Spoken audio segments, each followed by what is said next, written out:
All right. Here is chapter 2 of The Mandalorian, and it's quite a bit shorter than the first episode. So let's see where we go with this. What he's going to do with that bounty. I don't think he's going to turn it in, which is a shame because that was a lot of Beskar he was going to get from it, right? We can see he's been slowly updating his armor, so.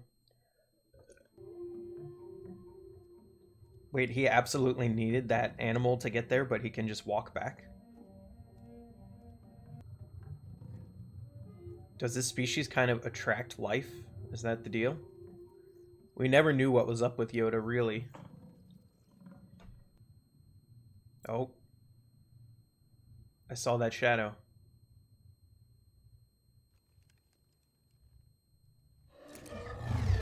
Oh.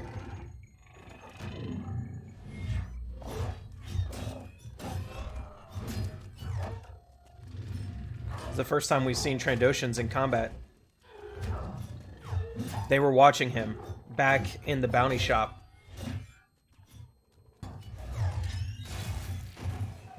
It just bounced off his back armor. Must be one of his good pieces. Whoa! It ignored him to go after the target. What's going on here? They're also bounty hunters. Oh, man. He's been two-timed. He got the bounty from the original people with no chit, right? No bounty puck. And he was told to bring alive if possible, dead if not. Now all these other bounty hunters are showing up. They've got trackers too.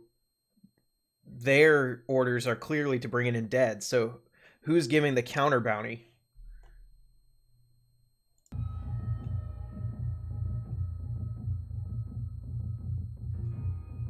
The child. Ooh. Ah. Yeah, he did get hurt there. Yeah, some of his equipment is definitely stolen from other sources.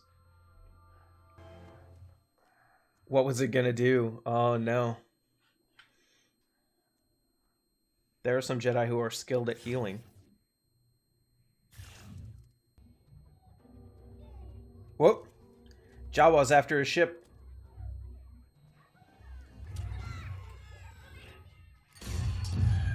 Oof.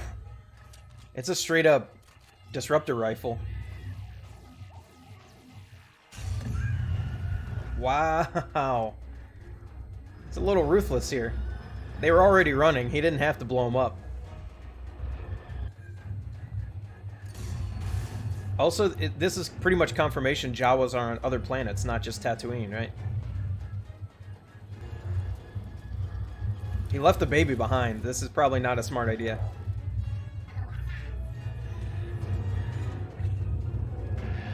It looks like the bridge of like an old Navy destroyer. They're just throwing trash at him. Awesome. Oh, it's on auto follow. This reminds me of that Super Nintendo game. There's a level where you have to climb up a sandcrawler, and it's really frustrating.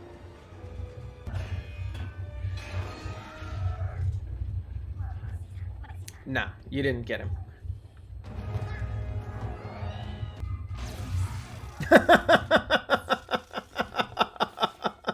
He got all the way to the top, and then like 10 of them blasted him. That's hilarious. He fell a long way. He doesn't even know that they got anything that he needs. He was just going after them in the off chance that they did.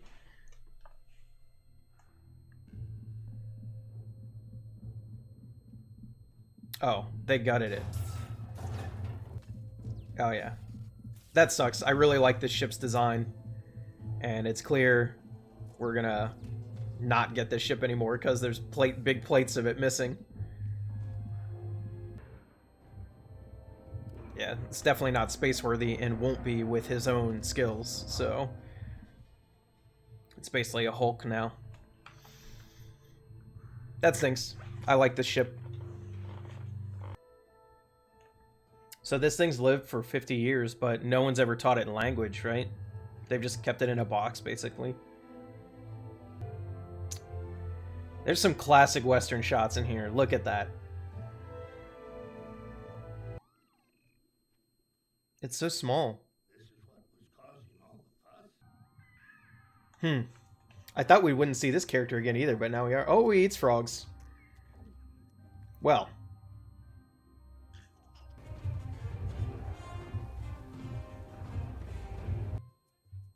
He's going to trade for all the parts back and rebuild his ship. He killed a bunch of them. Yeah. They're not going to trade with him willingly. He killed like 8 of them. They stole his stuff and now he's going to trade for it to get it back. Although maybe they'll think, oh, we have to divide it between less hands now. They just laugh. Oh!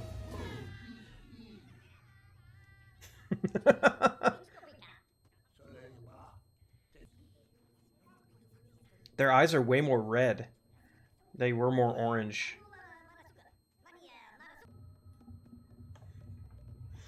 Is he trading his skills now? This he can do.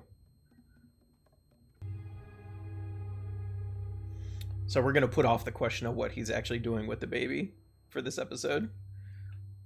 Well, this cave looks great, I gotta say. Yeah, you get to see how beat up his cloak is there in that shot. This is tense.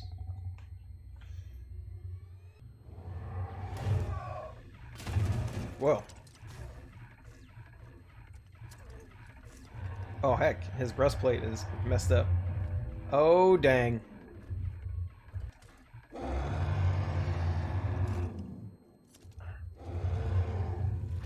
Well. Ooh. His kit's all getting bashed up.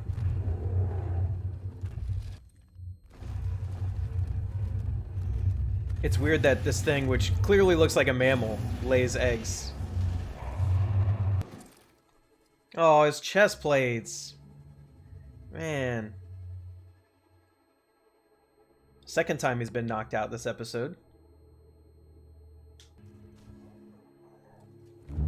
That beautiful chest plate ruined.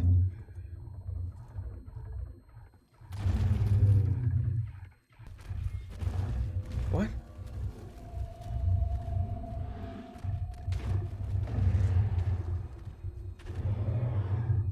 He was just holding the knife in front of him, hoping it would run into it. Like a true Mandalorian. Never stopping fighting. And this child has a lot of force power already. No training. No nothing. Just natural skill. Oh man, he really can't turn it over now. Not at all. Not after it saved his life and he's seen what it can do. What's he thinking now? Is it a furry egg? It's a furry egg. There we go. Just in time. What did they want it for?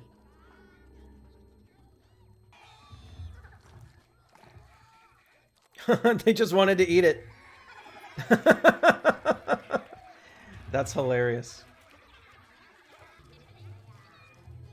Their mindset is so weird.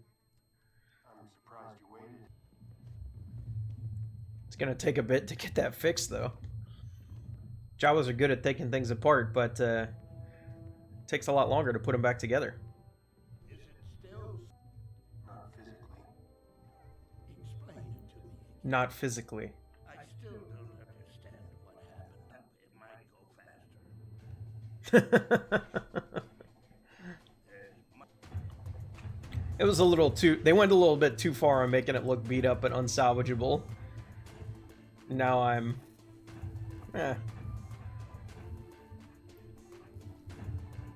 This Ugnaught is very convenient. Just like that. Ready to go.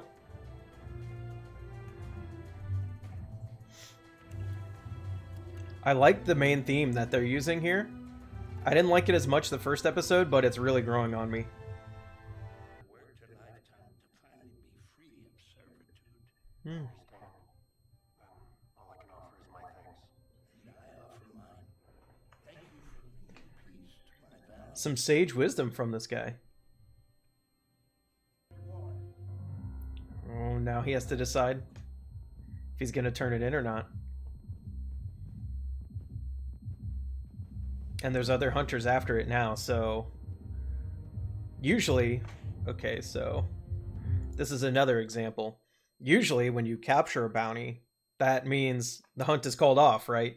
Once, according to the Bounty Hunters Guild rules, you can't steal a bounty from another hunter who's already captured it, basically. But because he didn't have the puck, he's not technically on the books as hunting this thing. So he got set up big time. Oh, his armor's so beat up. Oh. He's caught some feelings here because it saved his life. Ah, the end cards are different each episode? That's awesome. I mean, I guess if you already had concept art, that makes sense. Just use it. Let people see it.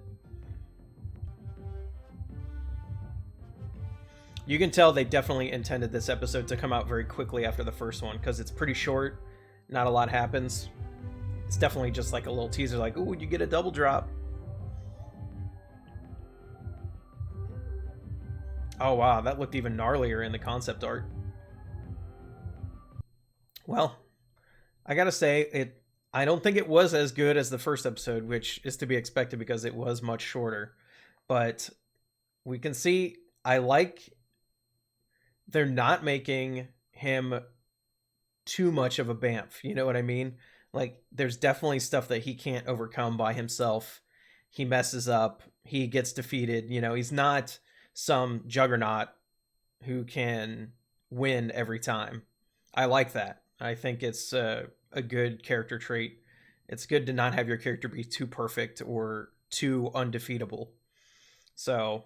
yeah, I'm pretty happy with this episode. Bring on episode 3. Now, I'm not going to lie. I have really, really high hopes for episode 3 because they had a viewing event for The Mandalorian out in California, if I'm not mistaken, where they showed the first 3 episodes. And I know quite a few people who went to that viewing and said episode 3 is really, really good. So... My hopes are very high for next week. We'll say that.